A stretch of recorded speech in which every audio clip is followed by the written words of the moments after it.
தேவையில்லை. இயற்கை எப்போதும் நம் பக்கம்தான். அரை மணி நேரத்தில் உங்களிடமிருந்து நான் விடைபெற விரும்புகிறேன். இன்றைக்கு தமிழ்நாடு முழுவதும் இந்த ஆர்ப்பாட்டங்கள் எல்லா மாவட்ட தலைநகரங்களிலும் நமது கட்சியின் சார்பில் நடைபெற்றிருக்கின்றன. எல்லோரும் காலையிலேயே நடத்தி முடித்து விட்டார்கள். நான் காலையில் புதுச்சேரியில் கலந்து கொண்டதால் மாலையிலே பங்கேற்க விருப்பம் தெரிவித்திருந்தேன். எனவே இந்த ஒரு ஆர்ப்பாட்டம் மட்டும் இன்னும் நடைபெற்றுக் கொண்டிருக்கிறது. ஓபிசி மாணவர்களுக்கு மருத்துவக் கல்வியில், அதுவும் அகில இந்திய ஒதுக்கீட்டில் 50 விழுக்காடு வழங்குவதற்கு மத்திய அரசு உடனடியாக ஒரு கொள்கை முடிவை எடுக்க வேண்டும். இந்த நடப்பாண்டிலேயே அதனை நடைமுறைப்படுத்த வேண்டும் என்கிற கோரிக்கையை வலியுறுத்தும் வகையில் இந்த ஆர்ப்பாட்டம் நடைபெற்றுக் கொண்டிருக்கிறது. தமிழகத்தில் 7400 MBBS சீட் இருக்கிறது. ஒரு ஆண்டுக்கு 7400 பேர் சேர்ந்து படிக்க முடியும். மொத்த இருக்கைகளின் எண்ணிக்கை அவ்வளவுதான். ஒவ்வொரு கல்லூரிக்கும் எத்தனை இடங்கள் என்று அரசு தீர்மானிக்கிறது. அரசு மருத்துவக் கல்லூரிகள் இருக்கின்றன, தனியார் மருத்துவக் கல்லூரிகள் இருக்கின்றன. தனியார் மருத்துவக் கல்லூரியிலேயே நிகர்நிலை பல்கலைக்கழகங்கள் இருக்கின்றன, டீம்டு யூனிவர்சிட்டி. எம்ஜிஆர் மருத்துவ பல்கலைக்கழகத்தின் கீழ் அனைத்து அரசு மருத்துவக் கல்லூரிகளும் இயங்குகின்றன. ஒரு மருத்துவக் கல்லூரிக்கு விருப்பம் போல் மாணவர்களை சேர்த்துக் கொள்ள முடியாது. அவர்களிடத்திலே கட்டமைப்பு வசதிகள் இருந்தால் கூட மத்திய அரசாங்கம் இதற்கென்று இருக்கிற மெடிக்கல் கவுன்சில் ஆஃப் இந்தியா, அது ஆண்டுதோறும் ஒரு கல்லூரியில் எவ்வளவு மாணவர்களை சேர்த்துக் கொள்ள முடியும் என்பதை குறித்து அனுமதி வழங்கும். அதிகபட்சம் 100 இடங்கள். டீம்டு யூனிவர்சிட்டி என்றால் 200 இடங்கள். அவர்களின் கட்டமைப்பு வசதியை பெருக்கினால் இடங்களை உயர்த்தி தருவார்கள். என்ன கட்டமைப்பு வசதி? வகுப்பறைகள் இருக்க வேண்டும், ஆய்வு அகங்கள், அதாவது லெபரேட்டரிஸ் இருக்க வேண்டும், போதிய பேராசிரியர்கள் நியமிக்கப்பட வேண்டும், ஆபரேஷன் தியேட்டர்ஸ் இருக்க வேண்டும். கல்லூரியிலேயே மற்ற இதர வசதிகள் அனைத்தும் இருந்தால், அதை பார்த்தால், அதில் அரசு உடன்பட்டால் அவர்களுக்கு அனுமதி வழங்குவார்கள். இப்படி எல்லா மாநிலங்களிலும் உண்டா என்றால் எல்லா மாநிலங்களிலும் கிடையாது. தமிழ்நாட்டில் இருப்பதை போல மகாராஷ்டிராவிலே உண்டா, அல்லது உத்தரப்பிரதேசத்திலே உண்டா, அல்லது சின்ன சின்ன வடகிழக்கு மாகாணங்களில் உண்டா, அசாம், பூட்டான், சிக்கிம் இந்த மாதிரியான மாநிலங்களிலே உண்டா? கிடையாது. இந்தியாவிலேயே அதிகமான கல்வி நிறுவனங்களை கொண்ட மாநிலம் என்கிற பட்டியலில் தமிழ்நாடு முதல் 3 இடத்திலே இடம் பெற்றிருக்கிறது. அந்த அளவுக்கு பொறியியல் கல்வி நிறுவனங்களும் அதிகம் உண்டு, மருத்துவ கல்வி நிறுவனங்களும் அதிகம் உண்டு. அரசு மருத்துவக் கல்லூரிகள், தனியார் மருத்துவக் கல்லூரிகள், மொத்தம் 49 கல்லூரிகள் இருக்கின்றன என்று நான் கருதுகிறேன். அந்த மருத்துவக் கல்லூரிகளுக்கு அரசு அனுமதித்திருக்கிற இடங்களின் எண்ணிக்கை 7400. இதில் 1998 என்று கருதுகிறேன். அந்த காலகட்டத்தில் உச்ச நீதிமன்றத்திலிருந்து ஒரு வழக்கில் இருந்து கொடுக்கிறார்கள். என்ன டைரக்ஷன் என்றால், மருத்துவக் கல்லூரிகளே இல்லாத மாநிலங்கள், அந்த மாநிலங்களை சார்ந்த மாணவர்கள் மருத்துவம் படிக்க விரும்பினால் பிற மாநிலங்களில் போய் விண்ணப்பிக்க வேண்டும். அப்படி பிற மாநிலங்களில் விண்ணப்பிக்கிற போது பல கல்லூரிகளில் இடம் கிடைப்பதில்லை. அந்த உள்ளூர் மாணவர்களுக்கு அதிகம் கொடுக்கிறார்கள். ஆனால் இந்தியா ஒரே தேசம்.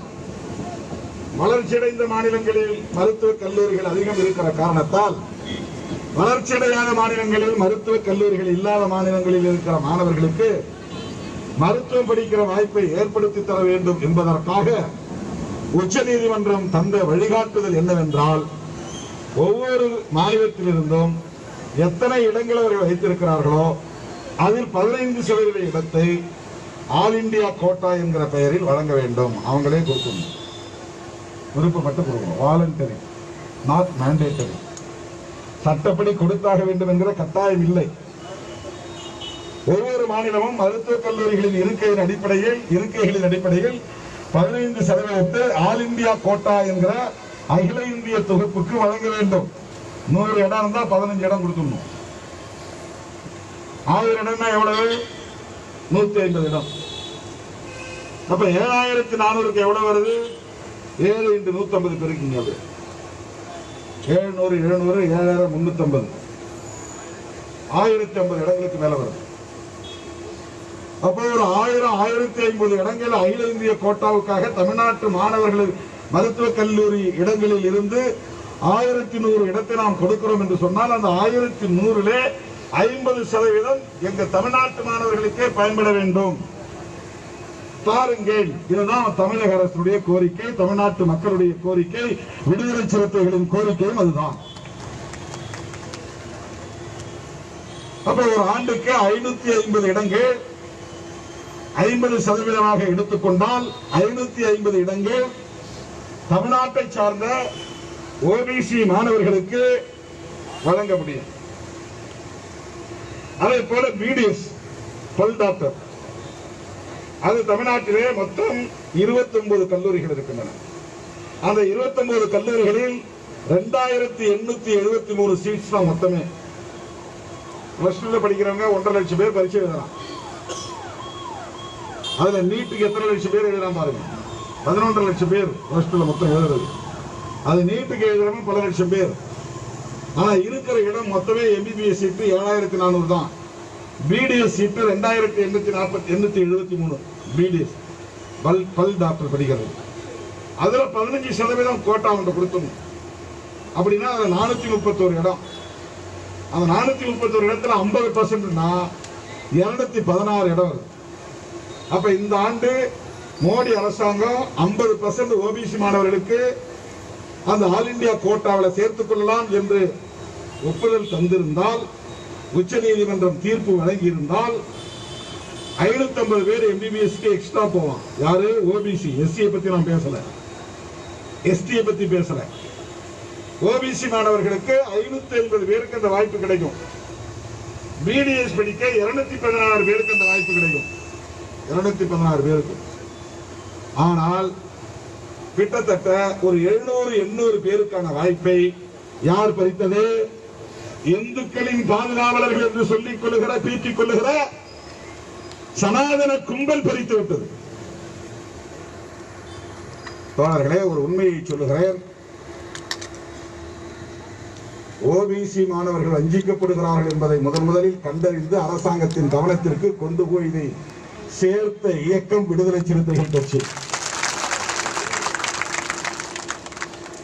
நாங்க தான் ஓபிசிக்கு தலைவர்கள் சொல்லிக்கிற, யாரும் இதை கண்டுபிடிக்கவும் இல்லை, அரசாங்கத்தை சொல்லவும் இல்லை.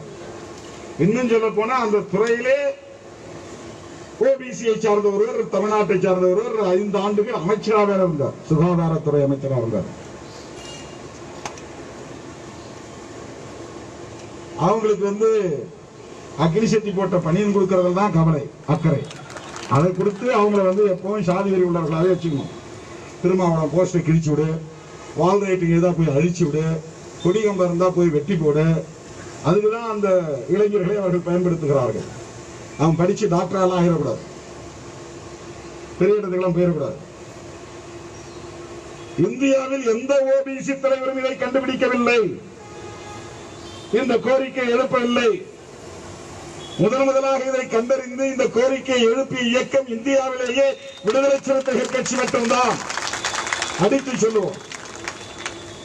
வேற கட்சியை விட எங்க கட்சி பெரிய கட்சிங்கிறதுக்காக இல்லை, அப்படி கிளைம் பண்ண. எங்களுடைய கான்சியஸ் சமூக நீதி கான்சியஸ், சோசியல் ஜஸ்டிஸ் கான்சியஸ். சமூக நீதி என்றால் எங்களுக்கு அக்கறை இருக்கிற காரணத்தினால் இதை செய்தோம். அப்படி என்றால் எஸ்சி எஸ்டி நிலை என்ன என்று நீங்கள் கேட்கலாம். எஸ்சி எஸ்டிக்கு ஏற்கனவே அந்த அகில இந்திய ஒதுக்கீட்டில் இடஒதுக்கீடு நடைமுறையில் இருக்கிறது. எனவே அவர் கேள்வி எழுப்ப வேண்டிய தேவையில்லை. எஸ்சி எஸ்டிக்கு ஷெட்யூல் காஸ்ட் ஷெட்யூல் ட்ரைப்ஸ் மாணவர்களுக்கு அகில இந்திய ஒதுக்கீட்டில் கடந்த சில ஆண்டுகளாக 4-5 ஆண்டுகளாக அது நடைமுறையில் இருக்கிறது.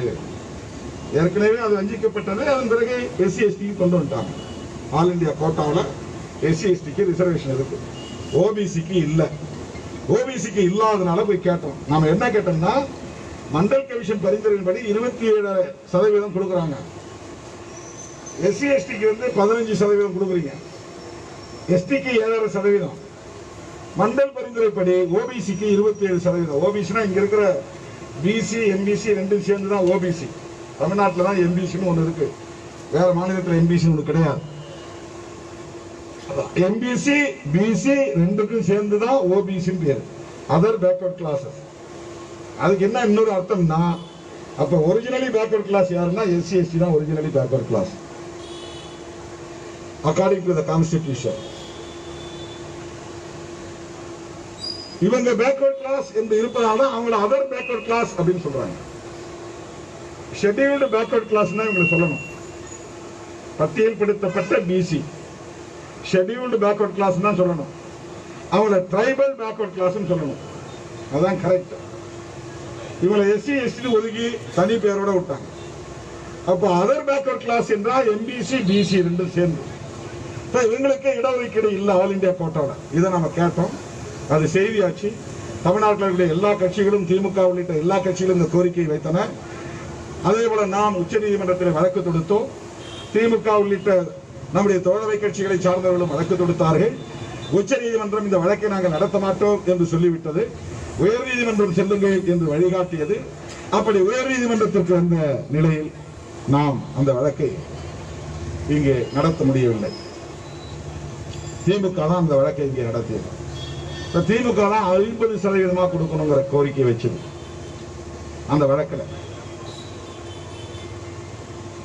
அந்த வழக்கு விசாரிக்கப்பட்ட நிலையில் உயர்நீதிமன்றம் அளித்த தீர்ப்பு என்னவென்றால், இது சமூக நீதியின்பால் எழுப்பப்படுகிற ஒரு கோரிக்கை, நியாயமானதுதான், வழங்கலாம், வழங்க வேண்டும்.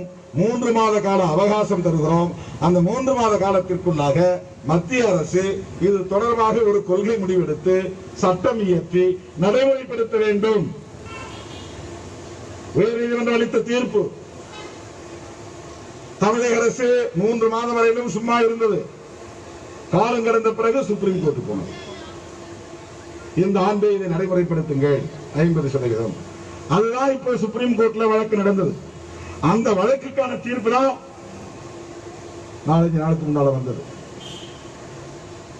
அந்த தீர்ப்பு என்ன சொல்லுதுன்னா, அரசு, அதாவது மோடி அரசு ஓபிசிக்கு இடஒதுக்கீடு கொடுப்பது தொடர்பாக எந்த கொள்கை முடிவையும் எடுக்கவில்லை. எனவே இந்த ஆண்டு ஓபிசி இடஒதுக்கீடு தர முடியாது. சரி, 50% வேண்டாம், 27% கொடு. 27% தர முடியாது. ஓபிசி தான் யாரு? இந்துக்கள். ஞாபகத்தில் வச்சுங்க, பெரும்பான்மை இந்துக்கள். அந்த மாணவர்களுக்கு இடஒதுக்கீடு தர முடியாது என்று சொன்னது யார்? இந்துக்களின் காவலர்கள் என்று சொல்லிக் கொள்ளக்கூடிய சனாதன கும்பல் தான், பாரதிய ஜனதா அரசுதான், மோடி தலைமையிலான அரசுதான். இவர்கள் இந்துக்களின் நலன்களை காக்கக்கூடியவர்களாக இருந்தால் அந்த 3 மாத காலத்தை கடந்தும் காலம் தாழ்த்தி இருப்பார்களா? அது உச்ச நீதிமன்றத்திலே போய் எங்களால் தர முடியாது என்று பிரமாண பத்திரத்தை தாக்கல் செய்வார்களா? அபிடவிட் தாக்கல் செய்தார்கள். மக்கள் மன்றத்திலே வேல் வேல் வெற்றி வேல் என்று கையிலே வெற்றி வேலை கொடுக்கிறார்கள், சூடத்தை கொடுக்கிறார்கள். இந்து இந்து என்று மதவெறியை தூண்டுகிறார்கள். அவன் இந்துவை புண்படுத்தி விட்டான், இவர் இந்துவை புண்படுத்தி விட்டான், மருந்து போடுங்கள் என்கிறார்கள். நடிகர் சூர்யா காயப்படுத்தி விட்டார், சூர்யா மனைவி காயப்படுத்தி விட்டார், நடிகர் விஜய் சேதுபதி காயப்படுத்தி விட்டார், நெல்லை கண்ணன் காயப்படுத்தி விட்டார், இன்னைக்கு திருமாவளவன் காயப்படுத்தி விட்டார். வேலை தூக்குங்கள், சூளத்தை தூக்குங்கள். இப்படி அந்த மாணவர்கள் மத்தியிலே, இளைஞர்கள் மத்தியிலே வெறியை தூண்டக்கூடிய இவர்கள் ஏன் தமிழ்நாடு பாரதிய ஜனதா கட்சி சார்பிலே போய் தமிழ்நாட்டு மாணவர்களுக்காக, ஓபிசி மாணவர்களுக்காக மோடியிடம் மனு கொடுக்க வேண்டியதுதானே? ஒரு சட்டம் இயற்ற சொல்லி வற்புறுத்த வேண்டியதுதானே? இந்த 2 ஆண்டுகளில் பிஜேபி இங்கு என்ன சாதனை செய்திருக்கிறது? இந்த வன்முறைகளை தவிர ராஜா போன்றவர்கள் எல்லாம் எவ்வளவு கேவலமாக நாராச நடையில் சமூக வலைத்தளங்களில் எழுதுகிறார்கள். திராவிட முன்னேற்ற கழக தலைவர் தலைவர் ஸ்டாலின் அவர்களின் குடும்பத்தை பற்றி எவ்வளவு இழிவாக பதிவு செய்யலாம். அவர் மீது என்ன எடப்பாடி அரசு நடவடிக்கை எடுத்திருக்கிறது? வழக்கு பதிவு செய்திருக்கிறதா? ஊடகத்துறையிலே பணியாற்றக்கூடிய பெண்களை பற்றி நடிகர் எஸ் வி சேகர் எவ்வளவு கேவலமாக பேசினார். அவர் மீது இதுவரையில் எஃப்ஐஆர் போடப்பட்டிருக்கிறதா? நடவடிக்கை எடுக்கப்பட்டிருக்கிறதா? கைது செய்திருக்கிறதா தமிழ்நாடு காவல்துறை, சென்னை மாநகர காவல்துறை? தொடர்ந்து எவ்வளவு மோசமாக விமர்சித்துக் கொண்டிருக்கிறார்கள். திடீரென்று போய் திருவள்ளுவர் சிலைக்கு காவி துணியை போர்த்துகிறார்கள்.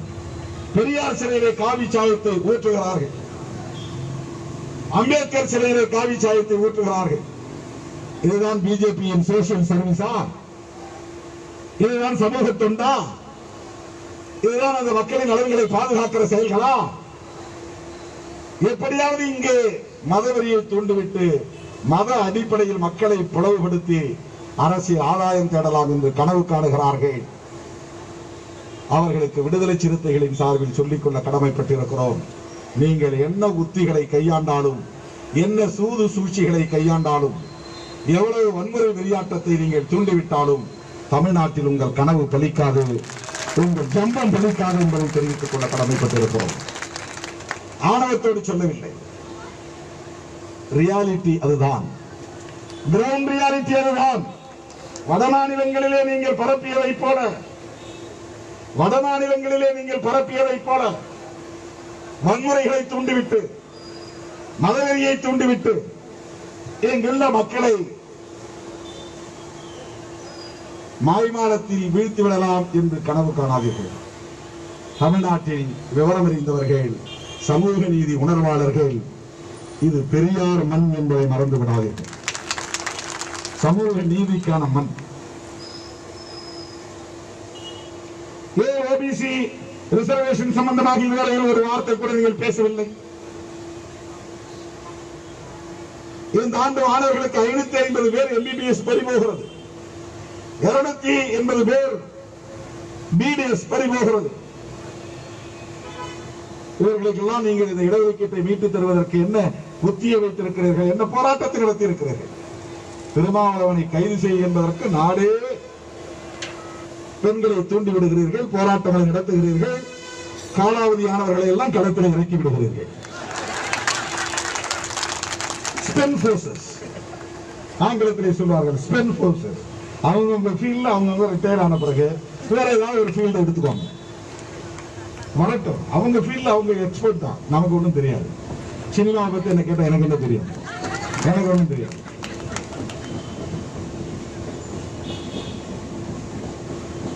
காலாவதியானவர்களின் கூடாரமாக தமிழ்நாடு ஜனதா உள்ளது. யாரெல்லாம் ரிட்டையர்ட் ஆகிறாரோ எல்லாத்தையும் கொண்டு வந்து சேர்க்கிறாங்க.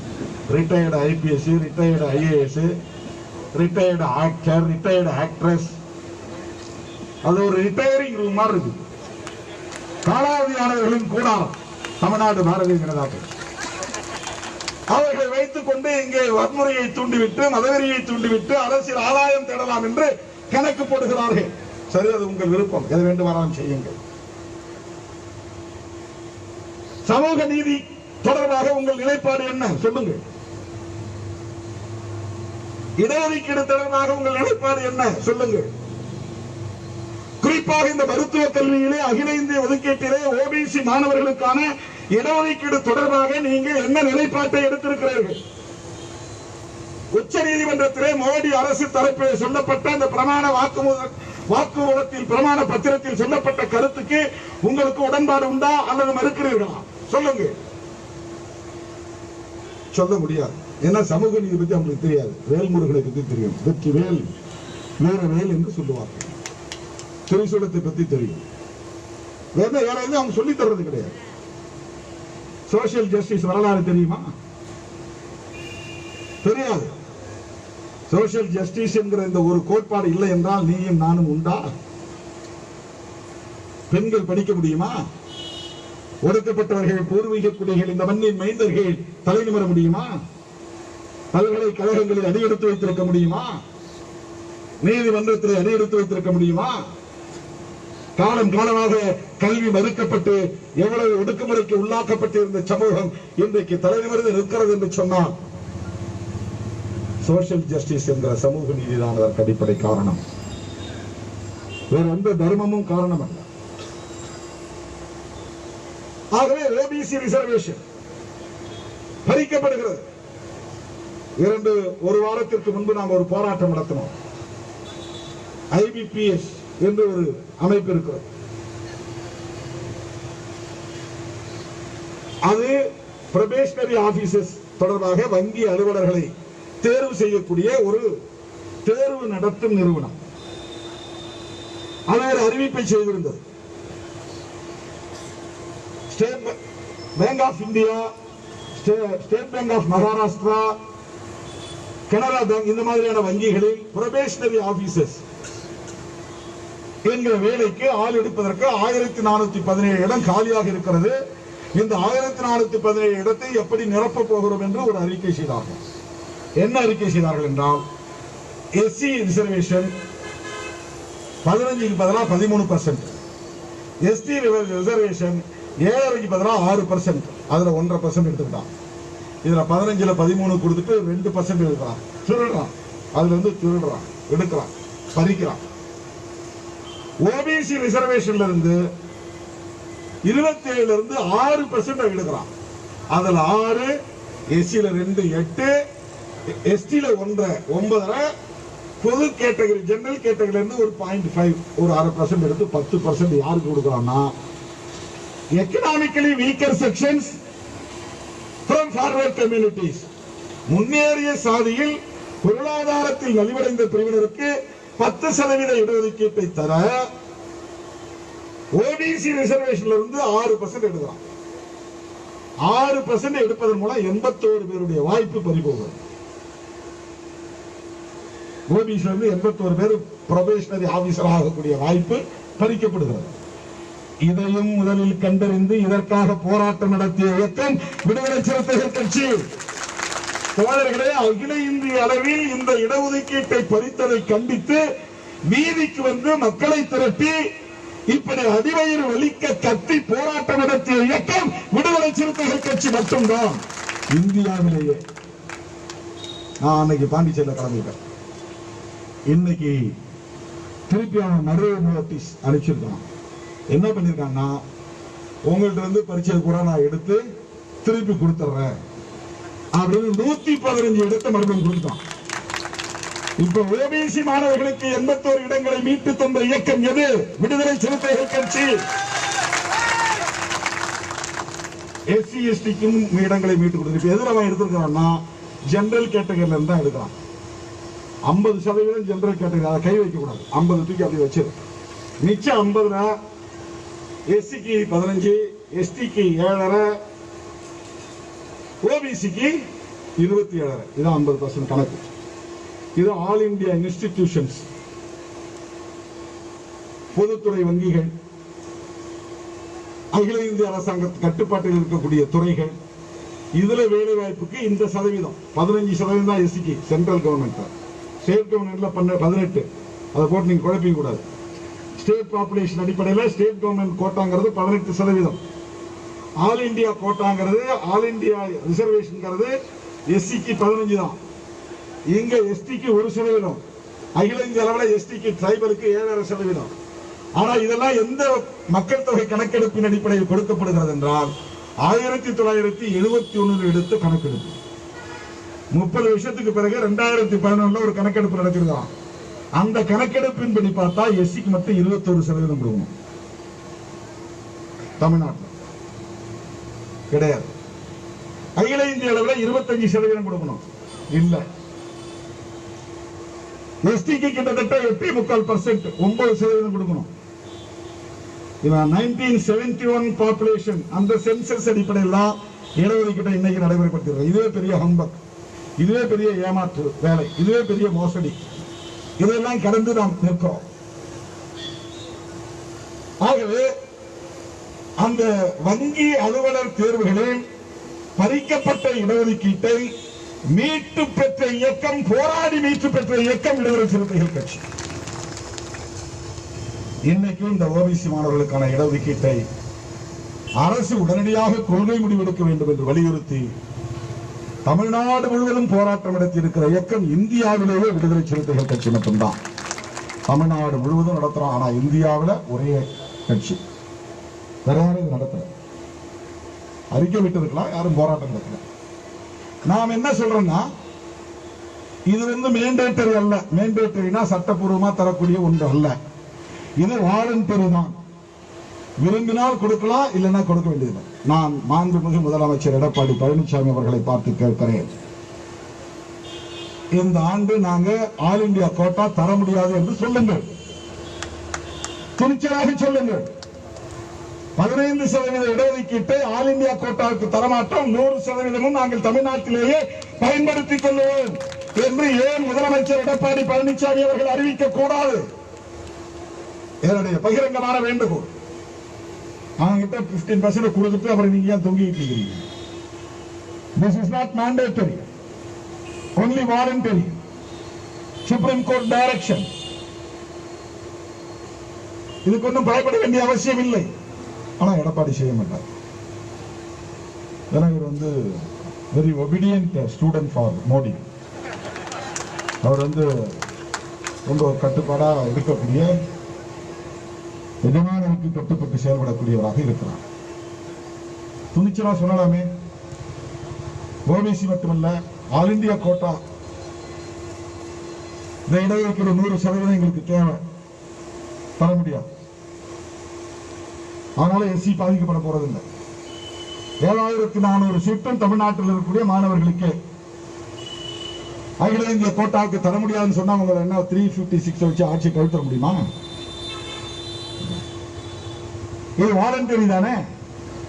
ஆகவே மறுபடியும் நான் அழுத்தமாக சொல்லுகிறேன், உரத்து சொல்லுகிறேன், ஓங்கி சொல்லுகிறேன், மாண்புமிகு முதலமைச்சரின் செவிகளுக்கு கேட்க வேண்டும் என்று சொல்லுகிறேன். இந்த ஆண்டு நாங்கள் அகில இந்தியா கோட்டாவுக்கு மருத்துவ கல்விக்கான இடங்களை ஒதுக்க மாட்டோம், 100 விழுக்காடு தமிழ்நாட்டு மாணவர்களுக்கு வழங்குவோம் என்று அவர் அறிவிக்க வேண்டும். தோழர்களே, சமூக நீதி தொடர்பாக பேசுகிற எவராலும் மனுஸ்மிருதியை பற்றி பேசாமல் இருக்க முடியாது. நமக்கு என்ன பைத்தியமே பிடிச்சிருச்சு? 2000-3000 வருஷத்துக்கு முன்னால எழுதின நூலை பற்றி இன்னைக்கு பேசணும். நமக்கு என்ன தேவை இருக்கிறது? எல்லோரும் கேட்கிறார்கள், நீ கிறிஸ்தவத்தை பத்தி பேசுவியா, முஸ்லீமை பத்தி பேசுவியா? நான் என்ன கிறிஸ்டியனா என்ன? நான் முஸ்லீமா என்ன? எனக்கு என்ன தெரியும் முஸ்லீமை பத்தி, கிறிஸ்தவத்தை பத்தி? அதுல என்ன சட்டம் இருக்கு, என்ன கஸ்டம்ஸ் இருக்குன்னு எனக்கு எப்படி தெரியும்? அது தெரிஞ்சுக்க வேண்டிய தேவை எனக்கு என்ன இருக்கு? இந்த சமூகம் என்னை ஒரு இந்து என்று சொல்லுகிறது. நான் வைத்திருக்கிற சான்றிதழ் எனக்கு இந்து என்று சான்றிதழ் அளிக்கப்பட்டிருக்கிறது. இதே ஒரு சோசியல் ஆர்டர் இருக்கிறது. அந்த ஆர்டர்ல எனக்கு இங்க வன்கொடுமைகள் இழைக்கப்படுகின்றன. ஆகவே இதை பற்றி பேச வேண்டிய தேவை வருகிறது. நான் என்ன ரிசர்ச் ஸ்டூடெண்டா என்ன? PhD ரிசர்ச் பண்ணிட்டு இந்த மதம் என்ன சொல்லுது, அந்த மதம் என்ன சொல்லுது, இந்த மதம் என்ன சொல்லுது அப்படின்னு கம்பேரிட்டிவ் ஸ்டடி பண்றதுக்கு. அம்பேத்கர் ஒரு இந்துவா இருந்ததால் தான் அவர் மனுஸ்மிருதியை படித்தார். பெரியார் ஒரு இந்துவாக இருந்ததால் தான் அவர் மனுஸ்மிருதியை எரித்தார்.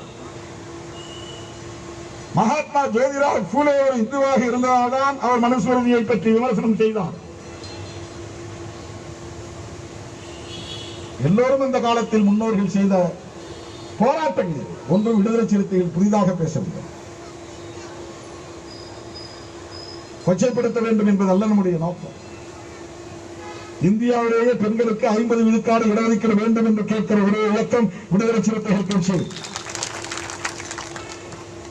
We are for women empowerment. வலிந்து பெண்கள் அமைப்புகளை நாங்கள் தேடி அவர்களுடைய உரிமைகளுக்காக எங்கள் சாலிடாரிட்டியை நாங்கள் வெளிப்படுத்துகிறோம். பெண்களின் உரிமைகளுக்காக குரல் கொடுக்கிறோம். கல்வி, வேலைவாய்ப்பு போன்றவற்றில் பெண்களுக்கான முன்னுரிமை தேவை என்பதை தொடர்ந்து வலியுறுத்தி வருகிறோம். கட்சி அதிகார பதவிகளில் பெண்களுக்கான முன்னுரிமையை தருகிறோம். ஒட்டுமொத்தமாக மாவளவன் பேசிவிட்டான் என்று சொல்லுகிறார்கள். இப்ப என்ன ரெலவன்சி என்று கேட்கிறார்கள். நான் திடீர்னு இப்படி ஒரு மேடையில் பேசல, ஒரு மாநாட்டில் பேசல, ஒரு இன்டர்வியூல சொல்லல, அது ஒரு செமினார். இப்ப அது வெப்சைட்ல நடக்கிறதுனால அதுக்கு வெபினார்னு பேரு. வெபினார் அது European Periyar Ambedkar studies circle ஒருங்கிணைத்த ஒரு நிகழ்ச்சி. செப்டம்பர் 17 பெரியாருடைய பிறந்த நாள். ஆனா அவங்க செப்டம்பர் 27 நடத்தினாங்க. 26, 27, 27, 28 2 நாள் நடந்தது. முதல் நாள் நிகழ்விலே ஐயா வீரமணி அவர்கள் கலந்து கொண்டு துவக்கி வைத்து பேசினார். பல தலைவர்கள் பேசினார்கள், ஸ்காலர்ஸ் பேசினாங்க. இரண்டாவது நாள் நிகழ்வுல காலையிலிருந்து யார் யாரோ பேசினாங்க. திராவிட முன்னேற்ற கழகத்தினுடைய மக்களவை உறுப்பினர் கனிமொழி அவர்கள் கூட கலந்து கொண்டு பேசினார். நான் எதுலையுமே அதுல இணைய முடியல. எனக்கான நேரம் சொல்லுங்க, அப்ப மட்டும் நான் வரேன்ட்டு போனேன் உள்ள.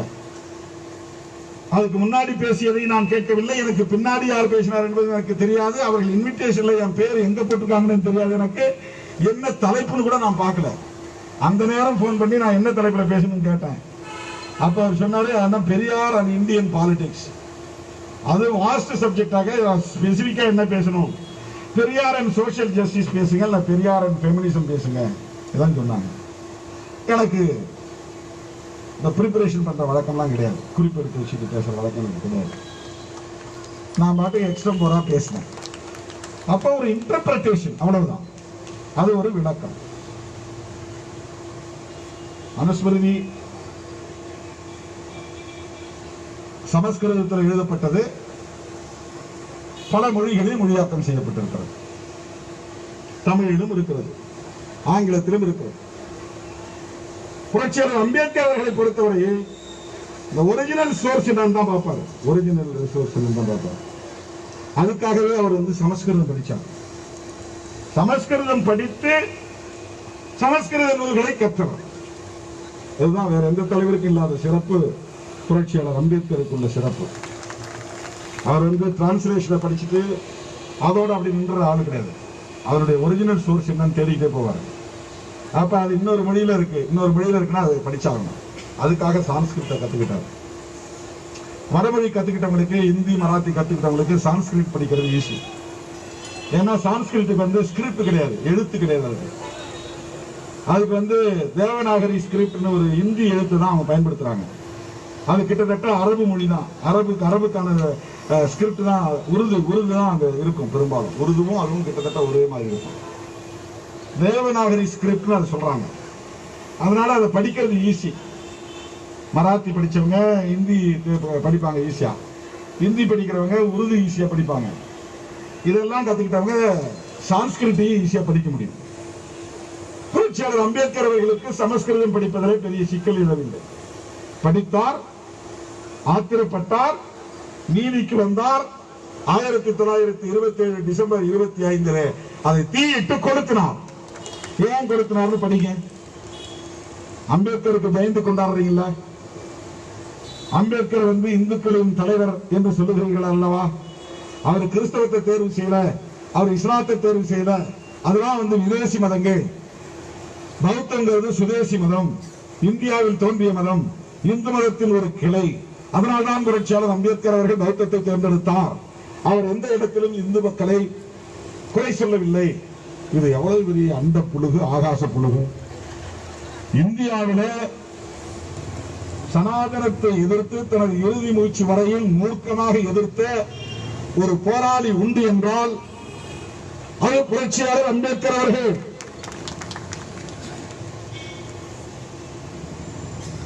அவர் எரிக்கும் போது, அந்த நூலை எரிக்கும் போது அவர் வயது 36.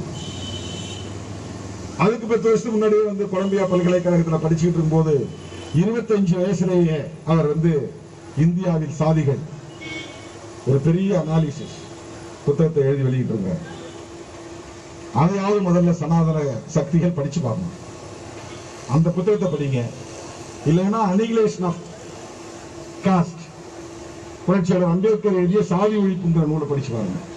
அப்படி இல்லைன்னா ராமர் கிருஷ்ணரை பத்தி அவங்களுடைய புதிர் அப்படின்னு ஒரு ரிடில்ஸ் ஆஃப் இந்துயிசம், ராமான் கிருஷ்ணா அப்படின்னு ஒரு புத்தகம் எழுதியிருக்காரு. அதை எடுத்து படிச்சு பாருங்க.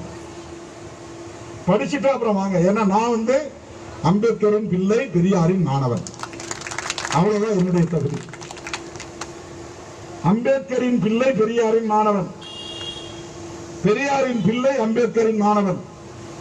அவங்க பேசியதை நான் திருப்பி பேசுறேன். என்னுடைய சொந்த புத்தியிலும் சொந்த வார்த்தையிலும் பேசுறேன். பெரியார் உங்களுக்கு பிடிக்காது, ஆனா அம்பேத்கர் தீ வச்சு கொண்டாடுறீங்களா இல்லையா? பெரியாருக்கு நீங்க பிறந்த நாள் விழா கொண்டாடுறதுல சரி, அம்பேத்கருக்கு ஒவ்வொரு ஆண்டும் நினைவு நாளும் பிறந்த நாளும் கொண்டாடி கொண்டிருக்கிற கட்சி தானே பிஜேபி.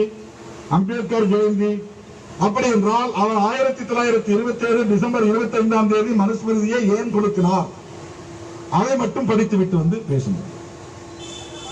இதை நான் வேற யாருக்கும் காலாவதியானவர்களுக்கு கேட்கவில்லை.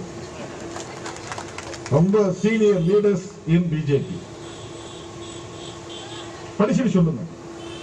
நீங்க அம்பேத்கரை கொண்டாடுறதுக்கு எந்த அருகதையும் இருக்கா? அவர் எழுதுற புத்தகத்தை படிச்சா உங்களுடைய முதல் எதிரியே அம்பேத்கர் நீங்க டிக்ளேர் பண்ண வேண்டி வரும். அப்படின்னா நீங்க அம்பேத்கரையும் படிக்காம அவர் தீ வச்சு கொண்டாடுறீங்க. அரசியல் ஆதாயத்திற்காக, அரசியல் ஆதாயத்திற்காக. மோடி பேசுறாரு, நான் ஒரு டீ கடையில் வேலை செய்ய இருந்தவன், இன்னைக்கு இந்தியாவின் பிரதமராக இருக்கிறேன்னா அதுக்கு காரணமே இவர் தான், புரட்சியாளர் அம்பேத்கர் தான் அப்படின்னு அவர் காலடியில் உட்கார்ந்து கும்பிடுறார், விழுந்து கும்பிடுகிறார். அப்புறம் இவருக்கு பகவத்கீதையோ அல்லது வேறு எந்த நூலும் எனக்கு வேதம் இல்லை, ஒரே நூல் தான் என்னுடைய வேதம், அது புரட்சியாளர் அம்பேத்கர் எழுதிய இந்தியன் கான்ஸ்டிடியூஷன் அப்படின்னு சொல்றார். இந்தியன் கான்ஸ்டிடியூஷன் உண்மையிலே அவர் மதிக்கப்படக்கூடிய நூலாக இருந்தால், அம்பேத்கரை அவர் மதிப்பவராக இருந்தால், சமூக நீதிக்கு ஒரு சட்டம் கொண்டு வாங்க, ஒரு சட்டத்தை ஏற்றுங்க. நீ எஸ்சி இடஒதுக்கீட்டு சட்டம் கிடையாது. இடபிள்யூஎஸ் என்கிற சமூகத்தில் முன்னேறியவர்களுக்கு 10% கொடுக்கிற அந்த முறைக்கு சட்டம் வந்துருச்சு. எஸ்சி இடஒதுக்கீட்டு சட்டம் கிடையாது. மண்டல் கமிஷன் பரிந்துரையில 27% ஓபிசிக்கு தர்றாங்களா, அதுக்கு சட்டம் கிடையாது. அப்ப நான் வேண்டுகோள் விடுக்கிறேன், நீங்க ஓபிசி சமூகத்தை சார்ந்தவர் தான் மோடி அவர்களே, அமித்ஷா அவர்களே, நீங்கள் எல்லோரும் ஓபிசி சமூகத்தை சார்ந்தவர்கள் தான். எஸ்சி எஸ்டிக்கு சட்டம் இயற்றாவிட்டாலும் பரவாயில்லை, ஓபிசிக்கு சட்டம் இயற்றுங்கள். உங்களுடைய வேண்டுகோள் விடுக்கிறேன். அல்லது அம்பேத்கரை மதிப்பதாக இருந்தால் ஒட்டுமொத்தமாக இடஒதுக்கீட்டுக்கு ஒரு சட்டம் கொண்டு வாங்க. செய்வார்களா? இங்குதான் தோழர்களே அரசியல் நுட்பம் இருக்கிறது. ஓபிசி மாணவர்களுக்கு இடஒதுக்கீடு கொடுக்க கூடாது என்கிற மைண்ட் செட் எங்கிருந்து வருது? அரசு பள்ளி மாணவர்களுக்கு 7.5% இடஒதுக்கீடு கொடுக்க போகிறோம் என்று எடப்பாடி பழனிசாமி அவர்கள், மாண்புமிகு முதலமைச்சர் அவர்கள் ஒரு சட்ட மசோதாவை நிறைவேற்றி ஆளுநர் ஒப்புதலுக்கு கொண்டு போய் கொடுத்து வைத்திருக்கிறார். உடனே ஒப்புதல் கையெழுத்து போட வேண்டியதானே? பாஸ் பண்ற எல்லா பில்லுக்கும் கையெழுத்து போடுற கவர்னர் இதுக்கு ஏன் வச்சிட்டு இருக்கிறார் பெண்டி? என்ன காரணம்? இது என்ன சிக்கல்? இது புதிய இடஒதுக்கீடு முறை இல்லையே. புதிதா ஒரு சாதிக்கு யாருக்கு இடஒதுக்கீடு கொடுக்கிறதா அவர் அறிவிக்கலையே. ஏற்கனவே இருக்கிற இடஒதுக்கீட்டுல கவர்மெண்ட் ஸ்கூல்ல இருந்து வர பசங்களுக்கு 10% கொடுக்க சொல்லி கலையரசன் குழு சொல்லுது. கலையரசுங்கிற ஒரு பேர்ல ஒரு கமிட்டி போட்டிருக்கிறாங்க கவர்மெண்ட் ஸ்கூல் பசங்களுக்கு இடஒதுக்கீடு தர்றதை பத்தி. அவங்க ஆய்வு பண்ணி 10% கொடுக்கலாம்னு சொல்லியிருக்கிறான். ஆனா நம்முடைய மாண்புமிகு முதலமைச்சர் அவர்கள் என்ன காரணத்தினாலும் 7.5% போட்டார். 7.5 அவருக்கு ரொம்ப பிடிக்கும் போட்டது. என்ன காரணத்தினாலும் 7.5 போட்டாலும் தெரியல, அது 7.5 கிடக்குது, இழுத்து கிடக்குது. 10% அவர் சொன்னார், 10% போட வேண்டியதானே கவர்மெண்ட் ஸ்கூலுக்கு. நாளைக்கு ஆர்டரை மாத்துங்க, ஒரு ஜியோ போட்டு நடைமுறைப்படுத்துங்க. கவர்னருடைய கையெழுத்து தேவையில்லை. ஏற்கனவே அதுக்கு பிரசிடென்ஸ் இருக்கிறது, முன்மாதிரிகள் இருக்கின்றன. 15 விழுக்காடு ரூரல் ஸ்டூடெண்ட்ஸுக்கு எஜுகேஷன்ல என்ஜினியரிங், மெடிக்கல். கலைஞர் முதலமைச்சராக இருந்தப்ப ஒரு அரசாணை போட்டு நடைமுறைப்படுத்தினார். ஜெயலலிதா அம்மா அதை 15, 25 ஆக்கினாங்க.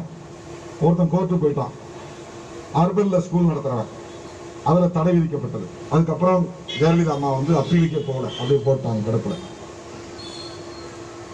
ரூரல் ஸ்டூடெண்ட்ஸுக்கு இடஒதுக்கீடு தருவது தொடர்பாக அரசாணை பிறப்பிக்க மாநில அரசுக்கு அதிகாரம் இல்லை என்று நீதிமன்றம் தடை விதிக்கவில்லை. ரூரல் ஸ்டூடெண்ட்ஸ் எப்படி பாதிக்கப்படுறாங்கிறத நீ ப்ரூவ் பண்ணல, அதனால தடை விதிக்கிறது தடை விதிக்கலாம். இப்ப கவர்மெண்ட் ஆர்டர் போடுறதுக்கு அரசாங்கத்துக்கு அதிகாரம் இருக்கிறது. இப்ப நீங்க 7% தானே உங்களுக்கு பிடிச்சிருக்கு, 7% ஒரு ஜியோ பாஸ் பண்ணிட்டு நாளைக்கு அப்ளை பண்ணுங்க, இம்ப்ளிமெண்ட் பண்ணுங்க, நடைமுறைப்படுத்துங்க. எல்லாம் நாடகம். ஏன் கவர்னர் கையெழுத்து போடல? கவர்னருடைய மைண்ட் செட் இடஒதுக்கீடுனாலே அலர்ஜி, சமூக நீதி என்றாலே மறுப்பு, மறுதளிப்பு கூடாது, இவர்களை எம்பவர் பண்ணக்கூடாது, தலித் எம்பவர் ஆகக்கூடாது, விமன் எம்பவர் ஆகக்கூடாது, ஓபிசி என்கிற சூத்ராஸ் எம்பவர் ஆகக்கூடாது. இதான் மைண்ட் செட். இவங்களுக்கு எங்கிருந்து இந்த மைண்ட் செட் உருவானது? காலம் காலமாக இந்த மண்ணிலே போதிக்கப்பட்டு வருகிற மனுஸ்மிருதி தான், அதனுடைய போதனைகள் தான் காரணம். ஆகவேதான் நாம் சொல்லுகிறோம், இது பெண்களுக்கு எதிராக இருக்கிறது, தலித்துகளுக்கு எதிராக இருக்கிறது, பெரும்பான்மை இந்துக்களாக இருக்கிற ஓபிசி மக்களுக்கும் எதிராக இருக்கிறது. இப்படி இதை சொல்லிக் கொண்டிருக்கிற காரணத்தினால் நம் மீது அவதூறுகளை அள்ளி வீசுகிறார்கள். அவதூறுகளை பற்றி கவலைப்பட வேண்டாம் தோழர்களே. ஒரு கட்ட போராட்டம் இன்றைக்கு முடிந்தது. 3 கட்டம் அறிவித்தேன், முடிக்கிறேன். 31ஆம் தேதி நம் மீது பொய் புகார் கொடுத்தவர்கள் மீது வழக்கு பதிவு செய்ய சொல்லி இதே இடத்தில் சென்னையில் ஆர்ப்பாட்டம், வள்ளுவர் கோட்டத்தில் ஆர்ப்பாட்டம் நடைபெறுகிறது. தமிழ்நாடு பூரா நடக்கும் சொன்னா அதை கேன்சல் பண்ணிட்டேன். ஒரே இடத்தில் மட்டும்தான் ஆர்ப்பாட்டம். 31ஆம் தேதி அதை வெட்டி ஒட்டி பொய்யாக புகார் கொடுத்து நம் மீது வழக்கு போட வைத்து கைது செய்ய வலியுறுத்தி தமிழ்நாட்டில் ஒரு பதற்றத்தை உருவாக்கக்கூடிய கும்பலின் மீது வழக்கு பதிவு செய்ய வலியுறுத்தி 31ஆம் தேதி ஆர்ப்பாட்டம். அதன் பிறகு நவம்பர் 2ஆம் தேதியிலிருந்து தொடர்ந்து 3 நாட்கள் கிராமம் கிராமமாக, வீடு வீடாக பெண்களை இழிவுபடுத்தியது யார் என்கிற கேள்வியை எழுப்பும் வகையில் துண்டறிக்கைகள் அச்சிட்டு மக்களிடத்திலே கொண்டு போய், குறிப்பாக பெண்களிடத்திலே கொண்டு போய் கொடுப்போம். மனு நூல் விழிப்பு மக்கள் சந்திப்பு என்கிற பெயரில் ஒரு பரப்புரை பயணத்தை நாம் மேற்கொள்ள இருக்கிறோம். இந்த 3 கட்ட போராட்டம் வெற்றிகரமாக, ஒரு போராட்டம் முடிந்தது, மீண்டும் 2 கட்ட போராட்டம் இருக்கிறது. இந்த போராட்டத்திற்கு நீங்கள் அணியமாக வேண்டும். யாரையும் சமூக வலைத்தளங்களில் தனிப்பட்ட முறையிலே அவர்கள் தரத்துக்கு கீழே இறங்கி விமர்சிக்க வேண்டாம், எழுத வேண்டாம். அவர்கள் பேசட்டும், எழுதட்டும், தொடர்ந்து அவர்கள் செய்யட்டும். நாம் வேடிக்கை மட்டும் பார்ப்போம். சமூக வலைத்தளங்களிலே பதிலடி கொடுக்கிறோம் என்கிற பெயரால் நம்முடைய தரத்தை தாழ்த்திக் கொள்ள வேண்டாம் என்று கேட்டுக்கொண்டு, ஓபிசி மாணவர்களுக்கான இடஒதுக்கீட்டை வழங்குவதற்கு மைய அரசு உடனடியாக கொள்கை முடிவெடுக்க வேண்டும் என்பது எங்கள் கோரிக்கை. இது மைய அரசுக்கு, மாநில அரசுக்கு நாங்கள் விடுக்கிற கோரிக்கை. மைய அரசு அந்த முடிவெடுக்காவிட்டால் இந்த ஆண்டு 100 விழுக்காடு தமிழ்நாட்டு மாணவர்களுக்கு மருத்துவ கல்வி இடங்களை நிரப்புவோம் என்று மாண்புமிகு முதலமைச்சர் அறிவிக்க வேண்டும் என்கிற வேண்டுகோளை விடுத்து விடைபெறுகிறேன். நன்றி, வணக்கம்.